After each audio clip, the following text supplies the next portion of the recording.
Industrial reality check, your yearly hard water bill. Corrosion causes. Frequent repairs and replacement. Machine breaks and downtime. Ultimately, an industry spends 3 to 4 crores rupees per year on hard water damages. RO membranes get choked in just 3 to 6 months. Hard water costs. Extra 15 to 20 lakh rupees annually for changing RO membranes. Scaled boilers and cooling towers result in extra energy to produce the needed boiling heat.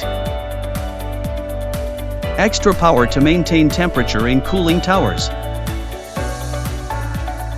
10% more fuel. 4 to 5 boilers in the industry need 30 lakhs rupees yearly for this extra fuel burn. Tube cleaning replacement in heat exchangers can cost an industry 15 to 20 lakh rupees annually. RO reject hard water causes. Water wastage over 18,000 tons. 25 lakhs rupees of recyclable water is wasted yearly and 15 lakhs rupees extra for fresh water intake. Do you think scaling and corrosion are no biggie? Think again.